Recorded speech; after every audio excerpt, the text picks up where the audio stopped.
Hey book baddies, I hope you're having a great day, week, weekend, whenever you're getting around to watching this. If you have seen one of my videos, welcome back. If you are new here, welcome. My name is Hides or Heidi. This is my channel all around book related content. Today we are going to be doing my September reading wrap up, which I actually wound up finishing 15 books in September. So it was a pretty good month. It was a pretty good month. I wound up only DNFing 2 books. Again, if you're new to the book community, DNF means did not finish. And I'm a big fan of not finishing a book. If you don't love it, just kick it off to the side. We should only be reading books that we love. There's too much literature in the world to do anything else, in my opinion. So, since we have so many books, as always, get your drink of choice. I have a lovely iced coffee today. And we will get right into this. So, I did have a couple of books that I pulled from my TBR that I did not get around to reading. One of those was Ruthless Valves. For whatever reason, I've just not been wanting to dig into this book. I loved the first one, just gotta make some time to get into that one. The second book from my TBR picks that I did not get to was Before I Let Go. Just ran out of time essentially. So, hoping to pick that up in the future at some point. So we'll go right into the books that I wound up DNFing. And the first book that I DNF'd was Practical Magic. And I adore the Practical Magic movie. And I was really hoping that I was going to adore this book as well, because obviously the movie came from this story. And it just didn't really work for me personally. I just didn't enjoy it. I didn't like there weren't traditional chapters. There were chunks of the book, and it just felt like there was not a lot of dialogue. It was a lot of descriptives, and it wasn't for me. So I wound up DNFing that. I think I got maybe 50% of the way through, and I was good. The second book that I wound up DNFing was, and I have my notes, so if I'm looking down, that's why, The Keeper of Lost Things. I actually picked this up and started reading this back in May, and I just wasn't really into it, but I was really hoping that maybe I was going to be into it later, so I put it off to the side, and I just have not had any interest to pick it back up, so I wound up just DNFing that as well.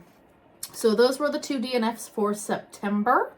So we'll just jump right into the audio books that I wound up listening to. And the first one was The Bridge Kingdom. And I really enjoyed The Bridge Kingdom. So in this story, you're following Laura and Aaron, I think it's Aaron. And so this is a dual POV, and basically Laura is the princess of one kingdom, and Aaron is the king of a different kingdom. They wind up getting an arranged marriage, and they're from enemy kingdoms, and they're obviously trying to work through finding a way to trust each other, trying to figure out how they're going to make this relationship work. I really liked the world building in this story. It was something a little different. It was really interesting. This book, I don't know if I already said, it was a dual POV. I liked getting that dual POV.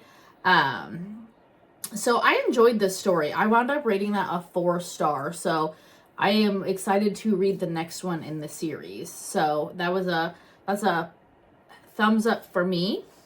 So the next book, I actually wound up listening to it. I do have a physical copy, and that is When the Moon Hatched.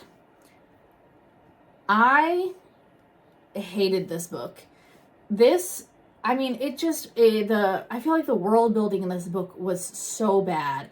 The main character, I found her to be just a regurgitation of so many main characters in fantasy, romantasy books, like, I just felt like none of this book felt unique or interesting. It had no, like, interesting take on fantasy. I felt that the relationship between the female main character and the male main character, I didn't like it. I just didn't enjoy, like, it felt very forced and awkward. I don't want to go too much into the storyline itself. There's actually a glossary in the back of this book, and it has a bunch of, like, terms that help you, like, get through the world building. And honestly, I felt like it would not have been necessary if the author didn't just, like, make up words for, like, normal things. Like, you know, like for mom or dad or etc., etc. Like, she made up, like, words.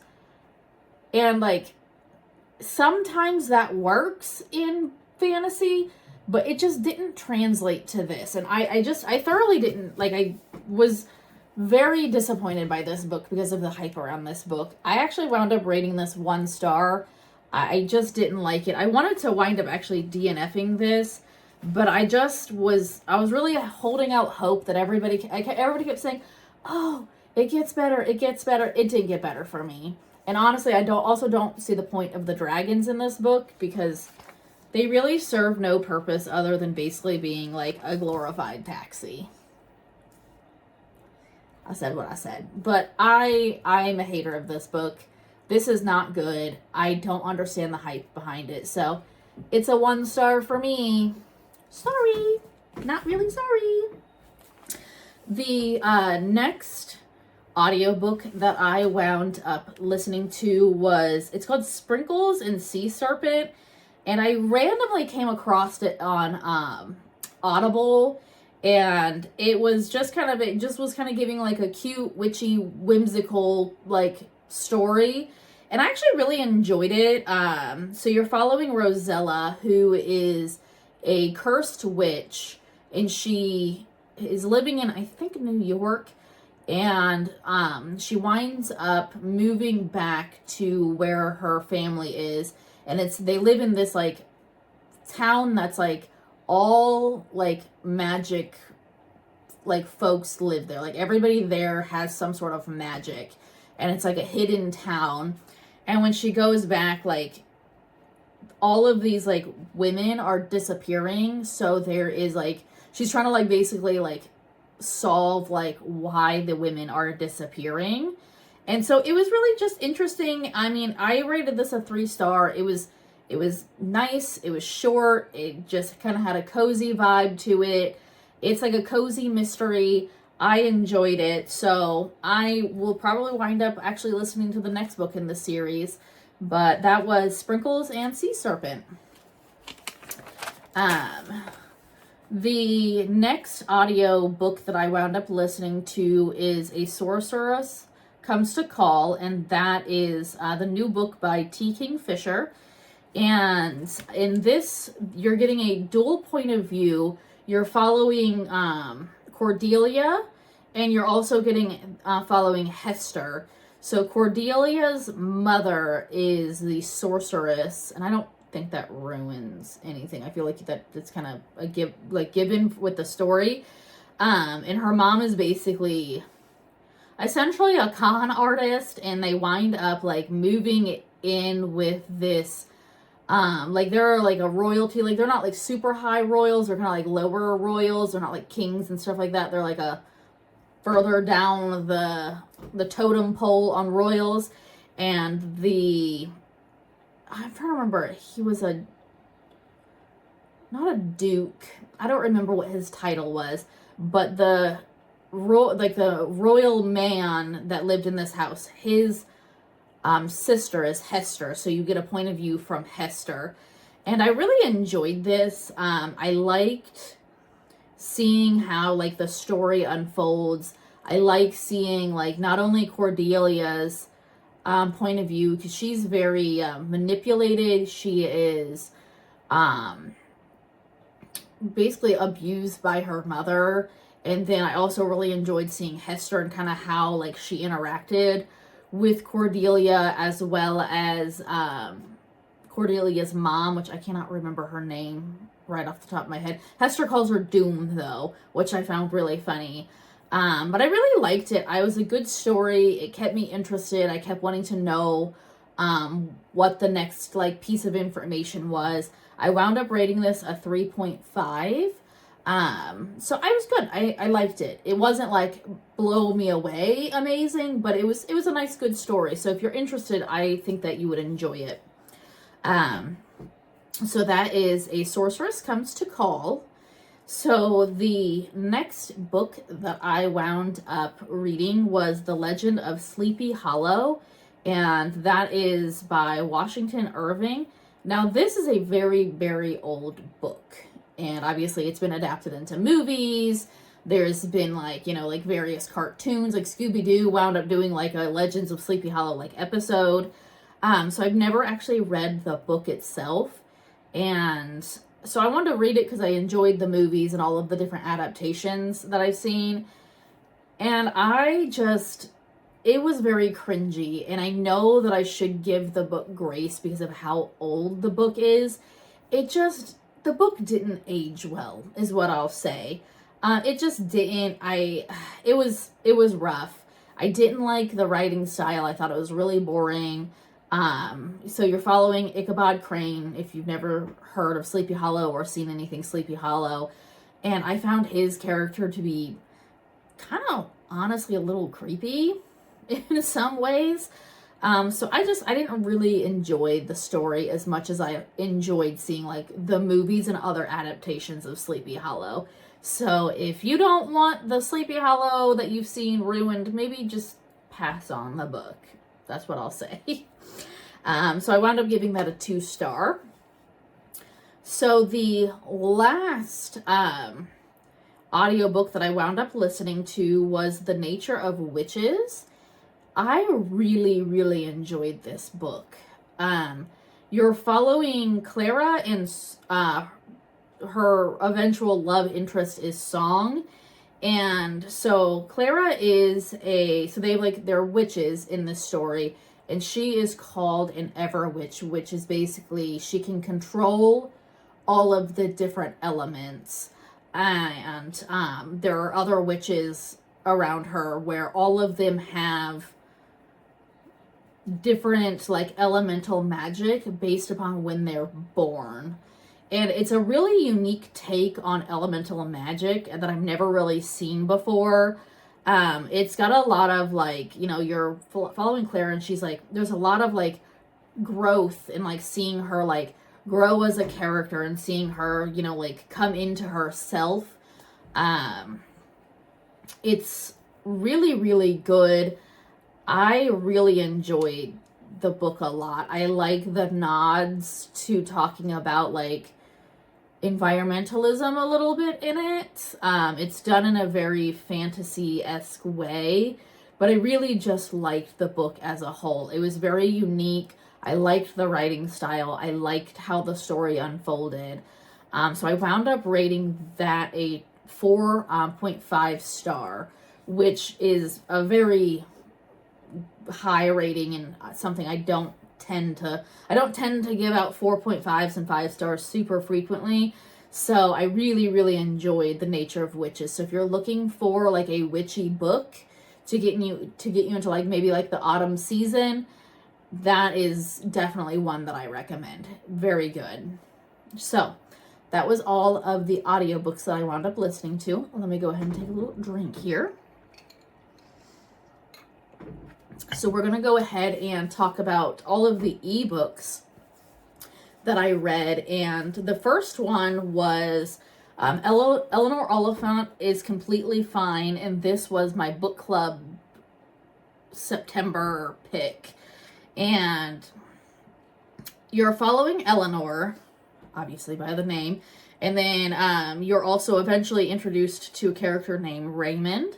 So Elanor is a very like socially awkward person, doesn't really know how to interact with people, doesn't really interact a lot with people like frequently until she meets like Raymond, who becomes like her friend. Raymond just kind of like inserts himself into her life, and it just worked. arc for me, like how like he became her friend, and I feel like he really becomes the friend that she needs because she is so socially awkward and she is so removed from like being around people. I will say the book started off really slow for me, and I wasn't sure if I was going to really enjoy the book at first, but once you kind of get into it and it kind of picks up, Elanor has a very complex relationship with her mother, and like how basically the ending tied up the relationship like with her mother just really like hit hard for me personally. And I just really thoroughly enjoyed this book. I wound up giving this a 4.5 star. It didn't hit the 5-star for me because it was such a slow start at first, and it really took me a minute to like get into it. But I really enjoyed it. If you're looking for something that's just a little more unique, and what like you're following like a very unique person, this is a good book. I do recommend it. It's good, but it is a little slow at the beginning. So that is Elanor Oliphant is Completely Fine. The next ebook that I wound up reading is Fall I Want, and this is just a cutesy like fall vibe book. It's like, so our female main character, her name is Autumn, and then our male main character is named Zane. And Autumn is wanting to be a writer, and she is currently working as a barista in like her like town's like small coffee shop. And then you eventually meet Zane, who is the son of a billionaire, so he is essentially a billionaire himself, and you're seeing how their relationship like unfolds, and it's just really like they have really good chemistry. I like watching like their like how like the relationship between them like unfolds. I just thought it was cute in a lot of ways. And they are doing like fake dating, by the way, so this is a fake dating trope. You do get dual POV as well in this. I wound up rating this a 3.5 because I really feel like the beginning of the book felt really like strong and just like really like there was like a lot going on. You're really interested in the story, and then I feel like the last like 30 to 50 pages just felt like it just was kind of like the same thing regurgitated over and over and over again. I don't want to spoil anything for anybody, but it just kind of pittered off at the end for me. So that's why I wound up giving it a 3.5, because I did thoroughly enjoy the story, but it didn't stay like consistent through and kind of pittered off at the end for me personally. But this is the first book in a series, and I do plan to read the next one in the series. So, I mean, I liked it enough to want to continue the series. So, if that counts for anything. So, that is Fall I Want. The last ebook that I wound up reading this past month was What Moves the Dead, and that's another T. Kingfisher book. And this is a retelling of... Now I'm not going to be able to remember it. It's a retelling. I'm going to have to look this up later because I'm just not going to be able to remember. And so you're following... Alex is like the main character, who is a retired military person, and their longtime, like their childhood friend, Madeline, sends them a letter and is basically like, a call for help essentially, because Madeline is sick, and then there's, some stuff going on with, her brother, the house that they live in. And I personally really didn't enjoy this story. I found it boring, and I felt like I wound up just kind of skimming it. Like this became a skimming book for me. So I really didn't enjoy it that much personally. I wound up rating this a 2-star. So it wasn't awful, but it wasn't great. This is actually, I was kind of disappointed because I really enjoyed T. Kingfisher's writing, but this one just kind of really fell short for me personally. So I know a lot of other people like this. This is actually the first in a duology. I am not going to read the second one in the duology just because it just didn't do it for me. Like, for some reason, I just didn't like it. I didn't get much out of the experience. So it just wasn't for me. So if you enjoyed it, I'm glad you did, but What Moves the Dead just wasn't my cup of tea. So that was the last ebook that I wound up reading in September. So we're going to move on to the physical.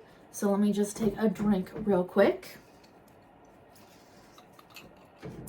Okay. Slide these bad boys over. So the first physical book that I wound up reading, this was a gift from one of my friends, and it's called An Inheritance of Monsters. This book is fantastic. I'm going to just say it.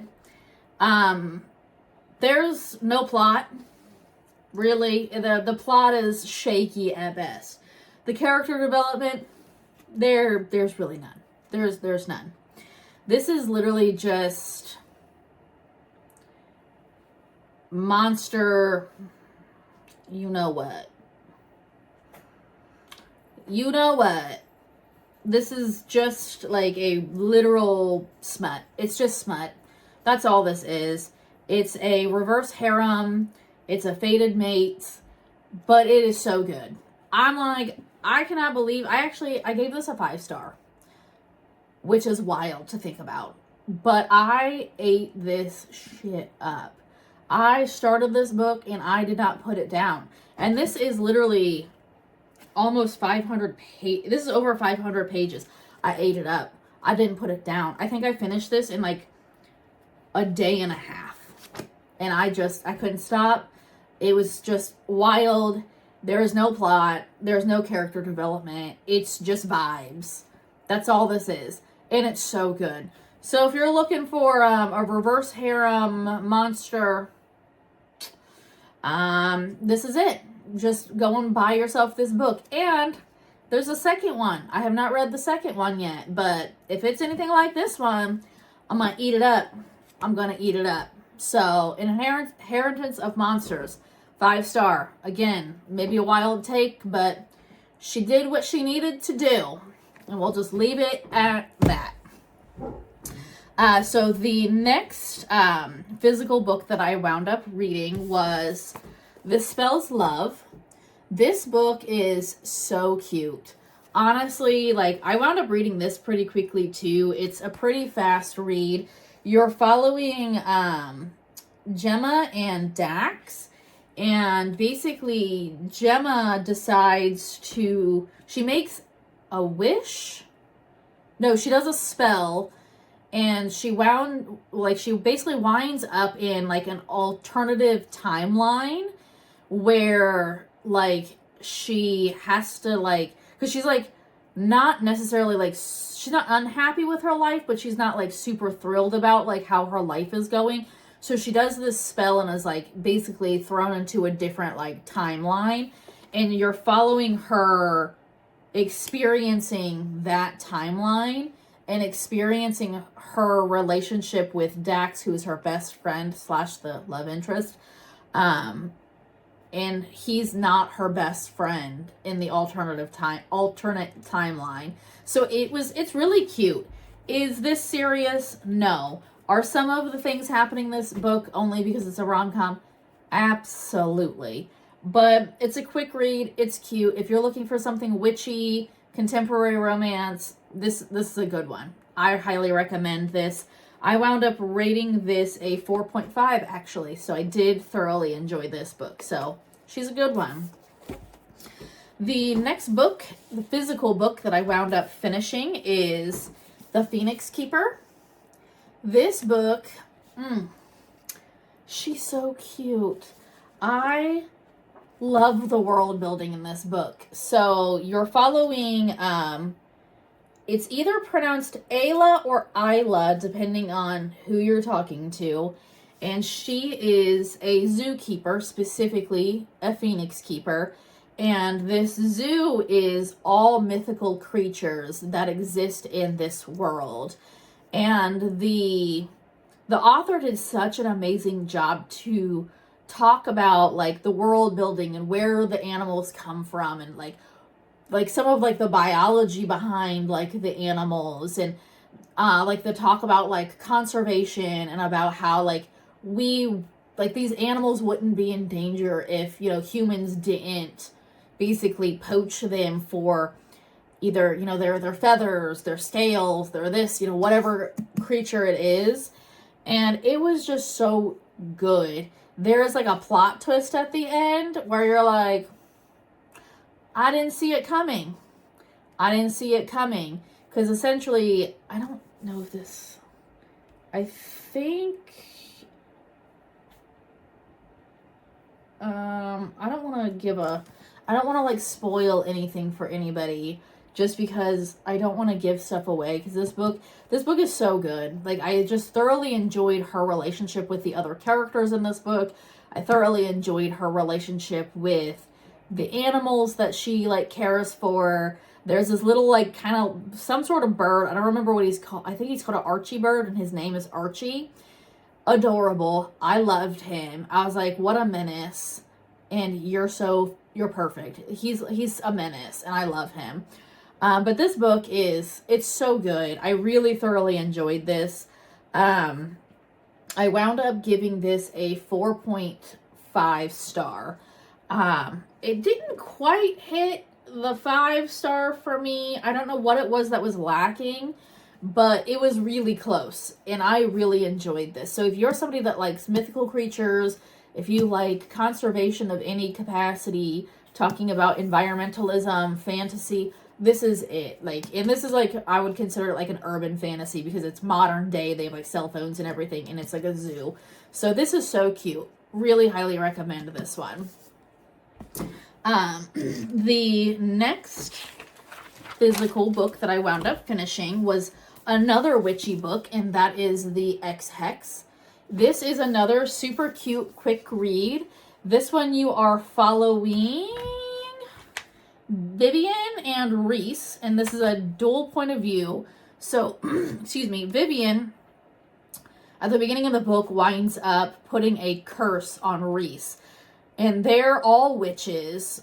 So, like, even in this world, in modern times, because this is, like, set in, like, modern day, like, male, like, witches / warlocks are referred to as witches.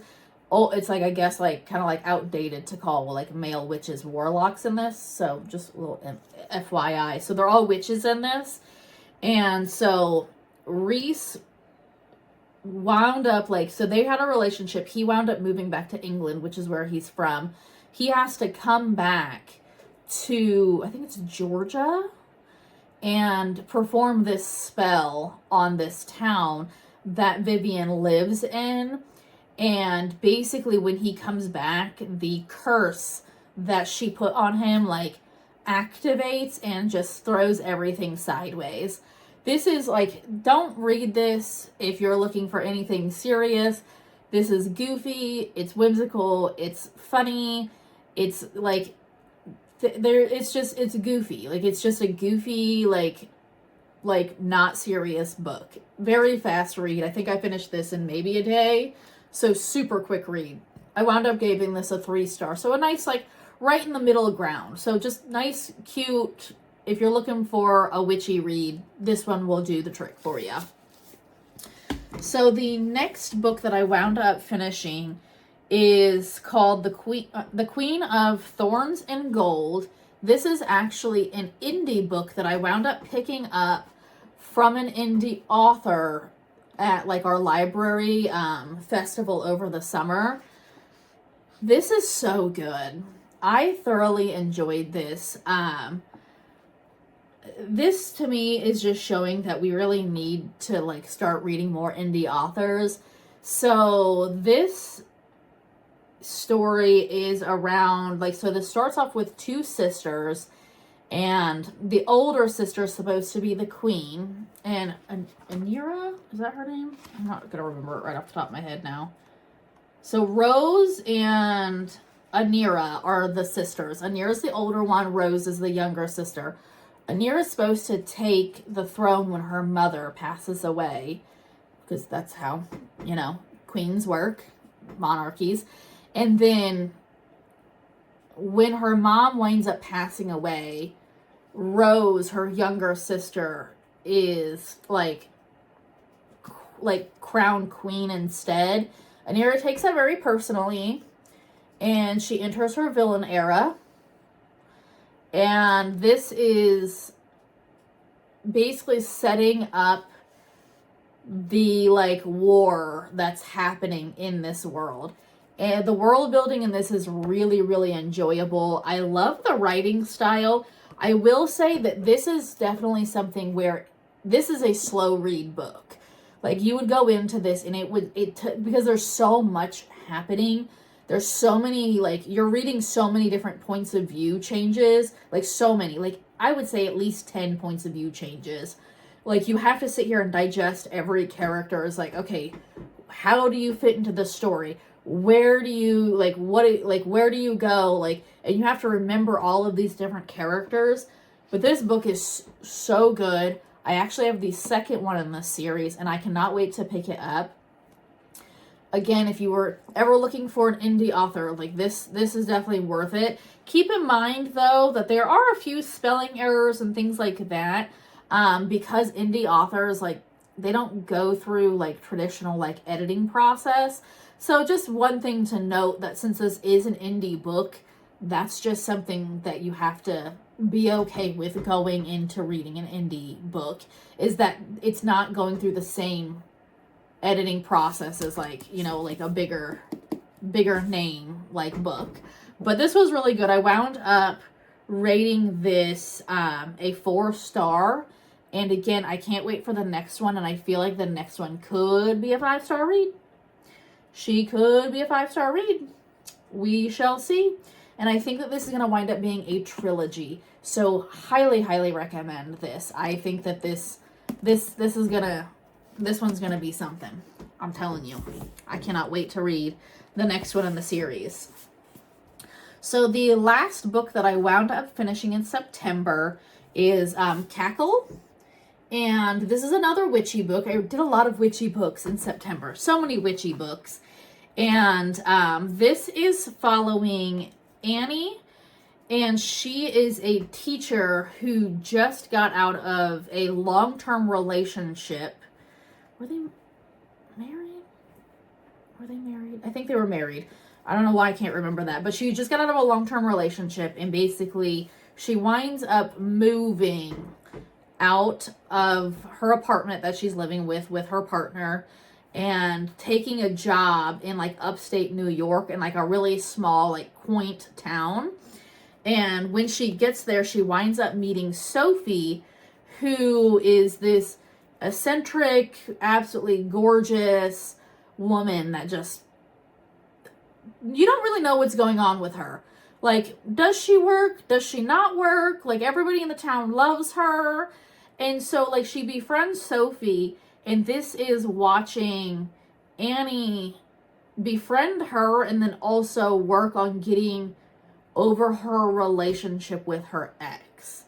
I enjoyed this. It's witchy vibes. There's actually one thing I will say. If you don't like spiders, don't read this book.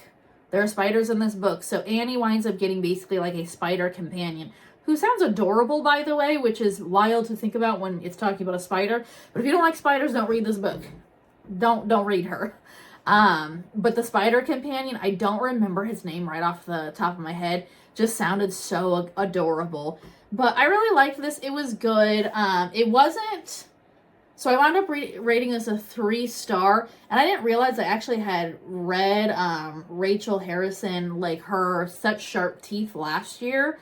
I will say, I liked Such Sharp Teeth more, but her writing style is very consistent. So just one of those things that like not all writers have a consistent writing style. She's a very consistent like author. So I did enjoy this, but Such Sharp Teeth I liked better when I read that last year. But this was good. If you're looking for a witchy vibe, it's a fast read. So there you are. So that was the last book that I wound up reading in September. So I hope that some of these are books that might sound interesting to you to read later on. And if you've read any of these, let me know what you think about them. If you have any like fall, autumn reads that you're looking forward to and I might be interested in, please let me know. But thank you so much for watching. I hope you enjoyed the content. Hope you got maybe some good book recommendations and hope to see you in the next video. Love you guys. Bye.